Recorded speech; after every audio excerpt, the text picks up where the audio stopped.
All right, good evening, everybody. It's 7 o'clock. Thank you so much for joining us. We're going to give the others an opportunity to come on. This is the Ministry of Health and Wellness, and we want to have a conversation this evening on childhood vaccinations. And it's a virtual conversation that we're having. Of course, our overall theme at the ministry is about, get my audio correct.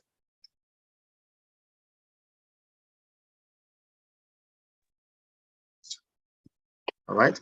We are going to talk with the experts this evening. And of course, our theme is immunize and maximize your child's health. And today this evening, we're going to focus on childhood vaccinations and vaccines. And we have two great experts with us. I think they're both on. I'm going to double check. I see Dr. Griffith is on. Dr. Mead is on as well. I just want to give the others an opportunity to come on. We are live on, we're on Zoom, and we're also on our YouTube channel. So the Ministry of Health and Wellness's YouTube channel.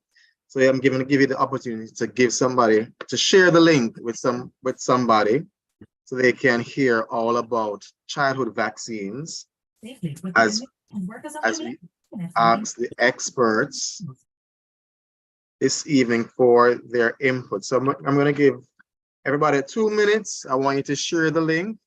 I'm going to put the YouTube link in the chat that you can share as well. And of course, we'd have the opportunity to take any questions you want. Let me share the YouTube channel link. And if it simply just go to youtube.com and you search for the Ministry of Health and Wellness, you will see our channel and see that we are live. We're going to have a quick conversation about immunization, childhood immunization. My name is Stephen Davidson, and I'm the Director of Public Relations and Communications at the Ministry of Health and Wellness, and I'll be guiding us through this discussion. I mean, vaccines and vaccination is very important. Immunization is very important. We all supposed to have the mark here, right, on our arm. Growing up, we're going to learn more about that, and we have the opportunity to take your questions as well. So we have the YouTube link in the chat, and I think we should be able to take questions from YouTube as well. So if persons are watching on YouTube, they can put their questions in the chat, and we will take those questions you can leave the comments in the chat, and we will be sure to ask the experts to take those questions. So I will be going back and forth from the Zoom to the YouTube channel to ensure that we cover all our bases. So thank you so much. This is brought to you by the Family Health Unit in the Ministry of Health and Wellness. And of course, they are mandated to support health for all. And so we are having a special thrust for childhood vaccines. It's very important that we get our children immunized, and we're going to learn all about the law, all about the different types of vaccines that are important for our children to have. And of course, we want to give them the best chance at life. We want them to maximize their health and their opportunities. So I want to thank Dr. Anona Griffith, and she's a pediatrician and a consultant OBGYN, Dr. Leslie Mead, for joining us and being our expert panel this evening. They have all the answers. I'm sure they do. And we're going to take your questions. You can leave your questions in the chat, whether on Zoom or on YouTube. And our focus this evening is on childhood vaccines. I think we're about ready to get going. So we are going to begin. So remember, the link for the YouTube channel is in our chat. So you can share the link and just encourage somebody right now just to come on, to log on, to be a part of this conversation. We're talking about childhood vaccination and the importance of childhood vaccination. And of course, we know we've been affected by COVID, and in terms of our vaccination rates and getting persons vaccinated. So now that we are back out, we're a little safer. So I want us to use this opportunity to get our teams and our children, everybody, of course, throughout the life cycle. There's vaccinations and immunization to happen throughout the life cycle. But this evening, we want to focus on our young people, our children, one of the vulnerable groups as well. So we want to make sure that we have everything in place. So I want to again welcome all of you. Thank you so much for joining us. And I want to thank and express a big welcome to pediatrician Dr. Anona Griffith and consultant OBGYN, Dr.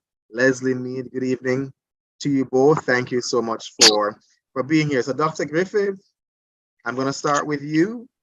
Good evening. How are you doing? I'm well, thanks. And good evening to all of those who are joining in. I hope they'll learn a lot from us today. Definitely. Thank you so much. And of course, people, the number one question is always about safety. So I want to ask you, are vaccines safe? And why do we start vaccines so early? So vaccines, just to kind of give you a little background, what are vaccines? So vaccines are substances that are administered to the human person, usually starting in infancy, as a form of immunity boosting agent. So what it does is that we're born with immature immune systems. Your immune system is what is there to provide protection against infection. And we know that we're all susceptible to infection. And so what has happened is over time, we have developed these substances, which are portions of the disease that does not actually cause a disease, but causes a response in your body that helps to boost your immune system. So when you're exposed to the disease, you actually do not get it and you don't get the ill effects of it. Yes, so that's why, just for example, our babies start from early getting polio vaccine and they get 3 doses, and we go into that later in the first few months of life. Most of those babies do not actually get polio itself. And so therefore, that's the whole purpose. You want to have a population whose immune system is as robust as to ensure that the population doesn't get sick. Right. So you're saying it is safe, and we start right away. And the safety profile of it is because it goes through rigorous testing before it is actually administered. So it's not just taken from somewhere somebody dreams up something and they say, okay, let me try this today. No, there is a process that it has to go through, and with each step of that process, there are checks and monitors to make sure that safety is at paramount when that vaccine is administered. Okay, and can you walk us through now in terms of the life cycle for children? What vaccines do children need? All right, so I'd love to share just 2 little pictures. Sure. It was for those of you who are older, who did not have the chance, were born in the days of the new immunization passport, you may not recognize this. Let me just share the pictures for you. So, right, so this is what the Child Health and Development Passport looks like, right? Can you see it? Yes, we're seeing it. Okay. All right. And then I'm going to show you the actual page where we go into the actual immunization and what it looks like. So if you see on the immunization page, so this is a book that you receive at birth. So parents are handed this book. Oftentimes they don't read it. I don't know why, but it's chock full of information. And on page 14 and 15, it tells you about your immunization. And it tells you the age at which it is administered. It gives you the list of vaccines. So if you will see here, it says 6 weeks, 3 months, 6 months, and you will see a series. The BCG starts at birth. There's an additional one that is given at birth called hepatitis B. For those parents who have had children born overseas, they would see that the hepatitis B is given at birth. We now give it at birth starting this year. 6 weeks, 3 months, 6 months, you'll notice polio. That is what this stands for. The P stands for polio, either in the oral form or in injectable form. DPT, which we all know about, and we got that as babies. Diphtheria, pertussis, otherwise called whooping cough, and tetanus or lockjaw. Hepatitis B, which is the one that's given at birth, it's also given again at 6 weeks. Haemophilus influenza B, this is not the same as the influenza vaccine. This is a bacterial vaccine. This bacteria causes meningitis, hearing infections, and unfortunately can cause death. And this series is repeated again at 3 months and at 6 months.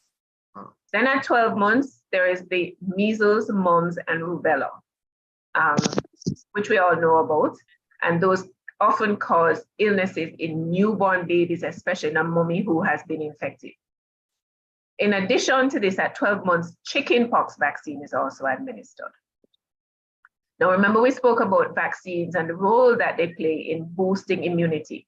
So when you start giving, you give dose 1, you get some amount of immunity. Your aim is for 90 to 95, at least 95% immunity, right? So every time you give it, you increase the immunity by another level until you get to what is called an acceptable level. However, that starts to fall, and then you have to give another booster dose, which is why at 18 months, you will see DPT, again, diphtheria, pertussis, whooping cough, tetanus, lockjaw.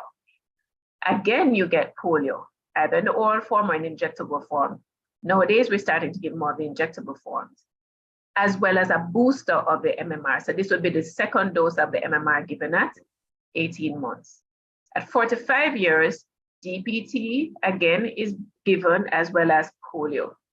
At 10 to 11 years, another dose of DPT is given, as well as what Dr. Mead will talk about, the HPV vaccine.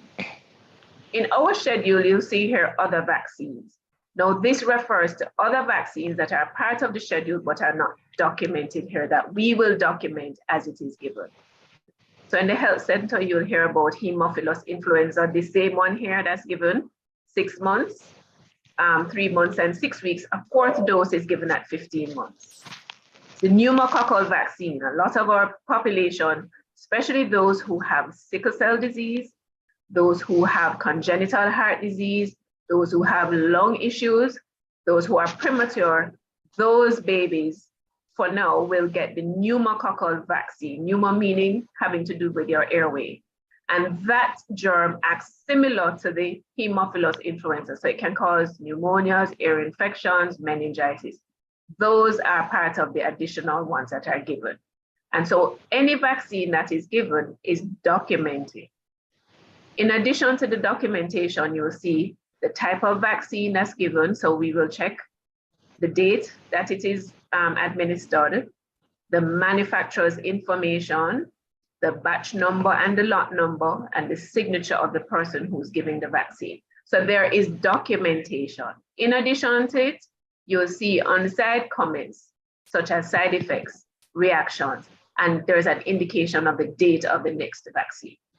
So basically, what are we to get? At least these 12 to 14 vaccines in the first 2 years of life. Okay. All right. So Doc, I'm gonna age myself now because I have my little blue one-fold immunization. I don't know if it's a booklet, but it's like a one-fold. So the sheet that was folded. Yes, I love the design, and I have it on good authority. There's a newer design that's coming out. So it's good to have that. And this has been has been instrumental in just shifting how we document, because a lot of people will tell you they cannot find the blue one. And for those who are older, may have had a pink one. Ah. So many people can't find, because it's really cardboard. So it's really cartridge paper that was printed on and for that texture of paper. So over time, it will deteriorate. So this now has really transformed the whole landscape of immunization and getting an immunization card. Right. So and I understand there's a new design that's coming out. So I wonder if I can make a switch to the new one. to the new one. We'll have to find. Make sure you have your old one. We'll I have to do. do some updates, so. We know we have a secure place, a safe place. Thank you so much, Doc. Correct. I have one more question for you because you listed out so many vaccines that the child is supposed to get. And my question is, are those harmful to get so much at one time Okay, all right. So or throughout that time?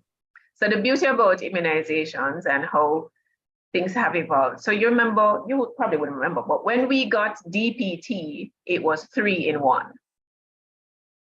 So what that mean? So diphtheria, pertussis, and tetanus was 1 injection with 3 vaccines in the one. Right. Okay. So oftentimes when we're giving vaccines, we do give multiples, but it's more than 1 in 1 inoculation. Now we have actually expanded. Just like you said, we're getting a new passport, we have expanded. So DPT actually is given in combination with Hib, which is a Haemophilus influenza B, as well as hepatitis B. So that combination, and that's the minimum. So you can get a combination of 5 in 1, or if there are other preparations where you can actually get an addition of the polio included in that. So you can actually get 6 vaccines in 1 injection. Okay, so it's not so bad, right? It's not so bad. So you may get 2 inoculums or 2 injections at a time, maybe 3, but the truth is the risk of getting a stick versus getting immunity, which would you prefer? Mild pain at a time T, which goes away in 24 to 48 hours versus coverage for many diseases that could kill you. Well, I'll take the coverage any day, right? Okay, I'll take the coverage any day. All right, so we're gonna talk about the other section that you noted in the passport, and I'm gonna ask Dr. Mead to tell us about one of those other vaccines is the HPV vaccine. So Dr. Mead, good evening to you. How are you? Good evening. I'm doing very well, thanks. Good. You see the yellow one? What color you have? Your blue passport, or you have the Let me date you. I have the blue passport. Yeah, the passport or the card. Which one? The card or the card? The card. The card. Yes. All right. So I don't feel so bad. I have company. All right. So Doc, tell us about the other vaccine now, HPV. What is HPV and what causes that disease? Right. So HPV means the human papilloma virus. And as the name suggests, it's a virus that infects the human cell, particularly the epithelial cells, the outer cells of the body. So the skin of the groin, the mucous membrane, so the inside of the vagina, could be inside of the lips, the throat. And there are about 200 types of HPV. And so once a patient comes in contact with the virus, then it infects the cells and it can cause abnormal changes, which I'm sure we will discuss further. Right. And I want to ask you now, in terms of, because we're discussing childhood vaccines, is every child at risk for HPV? Yes, every child is at risk of HPV. In fact, it's estimated that once someone becomes sexually active, that about 80% of us will at one point or the other get the HPV infection. And if this infection persists over time, then we can have abnormal changes. Abnormal changes that can lead to warts development or cancer development. Okay, and to be clear, we're talking about both boys and girls, male and female. That is correct. In terms of a mother now, can a mother pass on HPV to her child during pregnancy? When the baby is in utero, no. But when the baby is coming through the birth canal on the perineum, then you can have infection of the HPV to the fetus. So while in utero, the baby may be exposed to the antibodies that might be produced by the mother to fight the infection that might be whether on the skin or on the mucous membranes within the vaginal region. But once the baby touches that that virus, which the mother may be asymptomatic, don't have any signs or symptoms that there is an infection, then the baby can be infected. Okay. And in terms of from the infection, it goes from infection to disease. How does that process work? How does it go Right. So from? what happens when you get an infection, the body immune response should respond to the infection, and antibodies should be produced, which will fight the infection. For the vast majority of persons, within 18 months to 2 years, the infection should clear. If that does not happen, then there's changes that occurs within the cells, which can either lead to cancer or to warts development. Now, there are about 14 types that are involved with the vast majority of cancers. 16 and 18 causes 70% of cervical cancers, while 6 and 11 cause 90% of the warts that develop. Okay. And then, at what age now? So we saw the other ones in the passport, 6 months at birth, 6 months, 12 months, 18 months. So at what age should a child be getting the HPV vaccine? Right. So from age 9 to 14, you should be getting your first vaccine. And in fact, things have now changed where you only need one vaccine if you get your HPV vaccine between 9 and 14. And that is because the body's immune response in the younger age person is so robust that they have full immunity. Okay. And then now we're also doing boys as well. So we're doing boys as well. So why do boys need to get the vaccine? Right. So similar to females, they can develop cancers. Right. So you have the cancer-causing HPV types that can lead to penile cancer. It can lead to anal cancer, can lead to mouth and throat cancers. And so boys should be covered as well. In addition to that, they can also develop warts around the anogenital region because of HPV infection. Now, if you have an asymptomatic male who is involved in a relationship, then the partner can be infected with HPV. So they can be carriers and infect their partners. And so it's very important that both males and females are covered. And I'm happy to know now that boys are now being covered and they can get their vaccine between 9 and 14 years of age. Important. So remind us again. So for females, the age is? So for females, the Jamaica regimen has that they can get it between 9 and 14. And at that age, you will get one vaccine, and that is you're set for life. If you're 15 years to 26, then you should get 2 doses. Males are not yet covered in that regime, but the females can get 2 doses, and they're given 6 months apart. And then over that, then the clinician will make a decision based on clinical findings. Up to the age of 45, a woman can get the HPV vaccine. All right. And I know some parents might be worried in terms of for their daughters, if the HPV vaccine in particular, they have heard in terms of its association with infertility, or is it safe for them, and would it affect their chances of getting pregnant later on in life? The HPV vaccine is very safe, and there's no evidence that it causes infertility, whether in females or males. In fact, over 300 million doses of HPV vaccine has been given worldwide, and no research have shown any ill effects in terms of fertility. Okay, so a child, for example, in grade 8, she should be able to get the HPV vaccine. That is correct. So she would have been.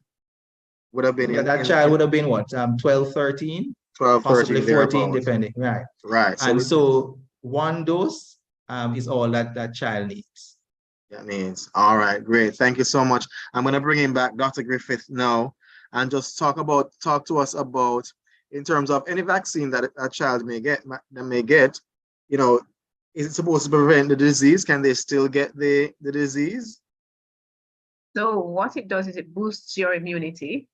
so that even if there is a slim chance, very, very slim, that you do in fact get the disease, the severity of it is usually not the same as if you were to get full-blown disease. Can I come But in? it's also noted that for those persons who are immunized, the possibility of them getting the disease is almost nil. It's minimal. Brian would have to.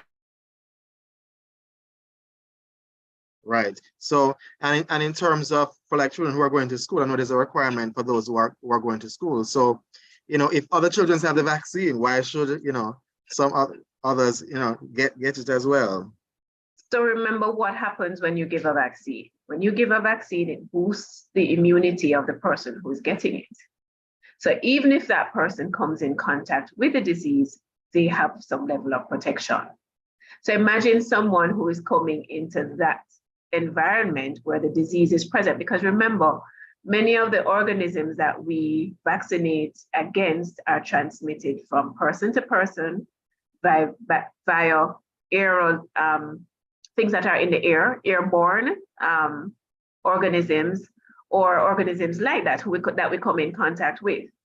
So if there is another child whose immune system is what we would call naive, has not been boosted, has not received any immunity, and they come in contact with the disease, obviously they are at risk of getting it and getting it in a severe form, and of passing it on to others who haven't had the disease or who have not been vaccinated. So it's a win-win on both ends. The child who is vaccinated, one is protected. The child who is not vaccinated, obviously now is at more risk and is more naive and immunocompromised. So you want to have all the children at the same level of immunity as much as possible, which is why, go ahead. Yeah, go ahead, Doc. Go ahead, Doc. Which is why it is mandated. And most children, you'll notice that in order to enter school, you must be vaccinated for age. It's not fully vaccinated. So we had this thing that said you're fully vaccinated, and once it's stamped in your passport or in your card that you're fully vaccinated, that when you get to an age that you require a booster, there was usually this confusion, but I've been fully vaccinated and it's been stamped, but it meant fully vaccinated for age. At that point, right? So then, sure, go ahead, Doctor. Yes, vaccines work better, especially those that cover infectious diseases, when a large number of the population is covered. There's something called herd immunity, and during COVID, we spoke about herd immunity. And herd immunity is really where you try to cover as many persons as possible. So if an infection breaks out, it is unable to move from person to person within the population. That's what herd immunity is. So you want to have the minimum number of persons not being immunized to try and prevent an infection. And there are going to be a few persons, for whatever reasons, cannot get vaccines, or the immune system is so weak that they cannot mount an adequate response to the vaccine. And so it behoves all of us to be covered to protect the vulnerable among us. Right. So just again, you're saying there's a group of persons who may not be able to take the vaccine, but That's those correct. who are able should do it. That is correct. And I was going to ask, should I delay? No, you shouldn't, because immunity takes some time to occur. So after you've given a vaccine or after you've become ill, it takes you some time to recover. During that period of time that you've been exposed, you now build up what we call antibodies. So the next time you're actually exposed to this infection, because remember your vaccine is a portion of the disease, not the full disease. When you're actually exposed to disease, you would already have built up your immunity. So when your immune system now sees this, it recognizes it as foreign and it says, oh, I know about you, we're prepared, sorry, you can't come. However, if you get ill and then want to have the vaccine at that time, your immune system is in no condition to accept and to build itself. So this is what you call preventative medicine. Prevention is better than cure. Sure. So if you can prevent it, it is always better. So if you can start your population early and get as many as in order to achieve at least 95. So our goal is 95% of the population being immunized, fully immunized. We can get to that. It minimizes our health fees, it minimizes our health costs, it minimizes the burden on the whole system because it talks about loss of work, loss of income because parents now have to stay home. There are lots of factors that are affected by a population that is not robust in its immunity and in its health. Okay. And talk to us about we may have some bad reactions, when we take the vaccine, what are some of those, or, how do we manage those? So most of the vaccines that we give are usually by injection. So you may have pain and swelling and redness at the site of the injection. Most of the effects are usually short-lived, usually occur and usually go away within 48 to 72 hours. There are some other conditions such as MMR where you can have a fever, up to a week after, and we know about that and we will let you know. And we inform the parents, these are the effects, this is what to expect, so you are aware. So at the local level where you have at the site of the inoculation, you might have a slight flu-like illness because many of these vaccines, many of these organisms do produce flu-like illnesses. You might have a fever, might have little sniffles, feeling a little bit lethargic, a little weak for a short period of time, but you usually recover as it is usually self-limiting. So those are usually the main effects, that side effects or bad effects that you may have. Yeah. Right. And like maybe Dr. Mee can help me. Is there anything I can do like as a parent to prepare my child to take the vaccine, in terms of, I don't know if rests or fluids or, before, so that can kind of minimize the reaction, if any? Yeah, so those that we know tend to cause fever, we usually recommend that just prior to getting the vaccine that you administer some acetaminophen to the patient in anticipation of the fever that may arise later on. Outside that is really monitoring the child, and if there are adverse reactions that you're uncomfortable with, certainly speak with your healthcare provider. Okay, all right. And there's talk about, possibly about multiple scoliosis or SIDS. Can the vaccine cause those in children or any other complications? So SIDS is sudden infant death syndrome. That's not been shown to be associated with the vaccines. There are other risk factors that may be in the child's environment, such as smoking, such as the age of the parent, such as other social issues that may predispose a baby to having sudden infant death syndrome, which is what SIDS is. Multiple sclerosis, well, we don't usually see multiple sclerosis in very young populations, but in adults, we're not sure of the connection between multiple sclerosis. You can have an inflammatory response. And the thing is that oftentimes, whenever an event occurs, there may be other things happening at the same time when a vaccine is given. So oftentimes the vaccine is often touted as the cause of what might be happening.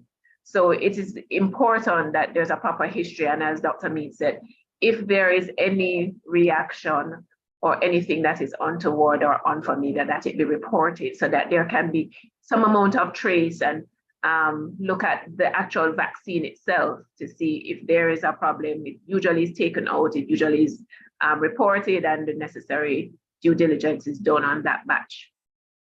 Right. And Dr. Mead was talking about immunity. So how long, does immunity last after getting the vaccine?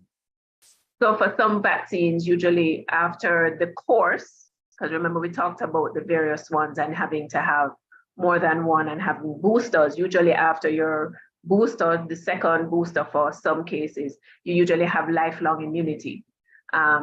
If there is noted to be a waning of immunity by some means, there may be an instruction from your medical governing bodies to boost the immunity of the persons involved. But usually, once you finish the course that is recommended, immunity is lifelong.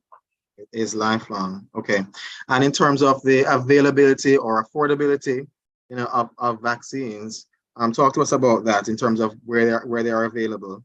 So the wonderful thing about our health system is that vaccines are provided for free at your local health centers.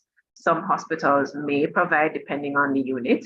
And there are some specialized, not just clinics, but there are some specialized centers that offer vaccines. So it's important for you to know, one, find out where's your nearest health center. So usually there are health centers in different cities and communities and towns, different parishes. Find out from them where can you get the vaccines, and I'm sure contact the Ministry of Health and they will tell you where vaccines are available. Okay. All right. And just in terms of, the role of, the healthcare providers, the schools, and the parents, what roles do they play in terms of ensuring, that the children are vaccinated? So there is a robust network, teams that are basically participants in the whole process of successful vaccination and immunization. And it starts with Ministry of Health and the procurement of the vaccines. From there, you have dispensing. So the dispensing is usually under public health, under the auspices of the public health, departments of health. So they will store, they will do all the various things. Once they have been distributed to the healthcare provider, there is annotation, documentation, one, from procurement stage, documentation of the various vaccines, the lot numbers, just the same information that I had indicated in the charts, where you saw lot number manufacturers. So once the vaccines are administered or dispensed, those are documented. That's from the Ministry of Health's perspective. From the healthcare provider's perspective, once the vaccine is administered, that documentation is made in the patient's file. Not just the patient's file, but also in the immunization passport. So you may find it in one or more locations because there's documentation in every end, because the departments of health have to go back and account for each of the vaccines that was dispensed. Has it been administered? What is the outcome of that vaccine? Once the passport has been filled out by the healthcare provider, that might be a public health nurse in the health center, it might be a physician, it might be a pediatrician in the case of children, small children. What happens is that immunization passport, a copy of that is sent to school. Not just a copy of it, but it is also documentation of it is usually made at the school medical, in the school medical that is provided by the Ministry of Education or the school, and that is part of the requirement, documentation required for the child to be admitted into school. So you have multiple places and multiple locations where there is documentation as to, is the child vaccinated? Are the vaccines up to date? Because you have to, the person who is filling in that form has to give an indication that, one, that child is up to date, and two, are there any outstanding doses?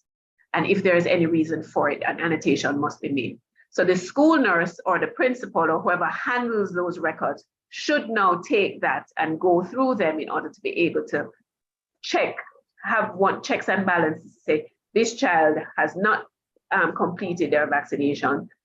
This child should not be admitted until vaccination is completed. And that will engender the conversation to encourage the parents to complete the vaccination schedule. And those are basic, and parents too, because you have that document in hand, you have a way of knowing when is the appropriate time for your child to be vaccinated. That conversation should happen at your well visits with either at your health center or with your personal physician. They will go through with you and say the next visit is at this time for this vaccination, as was projected in the card, in that column that says date of next immunization. So parents are responsible too to check to see that they are keeping up to date with what is expected. And this is usually, not to belabor the point, but the fall off that we have seen during the last 2 years, this is where some of the fall off happened, because some of the children were not taken because we understood what happened. Things shifted quite a bit. And so some persons forgot that there was a passport that they needed to look at. So some children didn't actually get to their well visits. So there was this loss of time And so now that children have gone back into the school system, there is an attempt to try and catch up with what was lost in the last 2 years. Okay, so we need parents, to check very carefully, to ensure that all the boxes are ticked, everything is filled out with the passport, and if not, and it's not too late. No, if they are missing ones, it's not too late. They can still go to the health center, can still visit their health practitioner. So, and I realize from what you have said, the record is in multiple places, but we have all of a role to play in terms of ensuring that it's up to date and that we complete the cycle. So it's all our responsibilities to do that. So I want to go to now if there are any questions. You can just raise your hand. I'm gonna check on my YouTube as well to see if I have any questions there, because I think you both have been very, very, very comprehensive in terms of covering, all the material that is needed for childhood vaccines. I'm not seeing any queries in my chat or on my Zoom, and we'll have this, of course, for persons to share and to get more information from. So I want to take any kind of final words from Dr. Mead and then from Dr. Griffiths. All right. So vaccines that are administered in Jamaica are safe and effective. One of the things that we have seen in terms of the HPV vaccine is that, for example, in Australia, they have estimated that in about 2 years that they would have eliminated cervical cancer in their women. In Jamaica, cervical cancer is the second leading cancer in women after breast cancer, killing almost 300 persons per year. So it's important that we get on board and have our daughters and our sons be vaccinated against HPV. All right. Thank you so much, Doc. Thank you for your time and your expertise, Dr. Griffith. Well, my final words are immunize so that we can have a healthy population. Our children are near and dear to us, and we want to ensure that they remain healthy so that they can learn. And not only from that, the responsibility of parents and caregivers meaning from both the medical fraternity and personal caregivers, is that if you do not immunize your patients, you can be charged and you can be, yes, it is now a legal issue. So we don't want anybody to have to be languishing anywhere trying to find $500,000 or some time in prison just because of a choice not to vaccinate and not to protect their children for life, because it is lifelong. So let us immunize and let us protect our dear ones. Right. And of course, our message from the Ministry of Health is to immunize so that we can maximize the child's health. And of course, you had said it boosts their system, it gives them an added layer of protection. And we want them, of course, to live their best life, to live a long life. And so it's important that we all play our part in terms of getting vaccinated. So from time to time, just check the passport, please, parents, just to ensure that everything is checked, everything is filled out. And of course, if there are new ones in the other section, we can get those done as well. So I want to thank you all for being here, for taking time out just to share with us. And I hope we have alleviated some fears, of parents. Of course, the ministry is always available to answer any further questions or queries. You can visit your doctor or your health center to get more information. But it's important for you to give your child the best chance at life by ensuring that they follow that vaccine schedule. There's a schedule, there's a routine that is to be followed. So thank you very much, Dr. Mead, Dr. Griffith. Thank you for your expertise, both of you. And you will see, of course, I'm sure we'll have other rounds of conversations. So I look forward to talking with you both again as we continue to spread the message of immunize and maximize for your child's health. All right, have a good rest of the evening. Thank you so much. Thank you. Have a good night.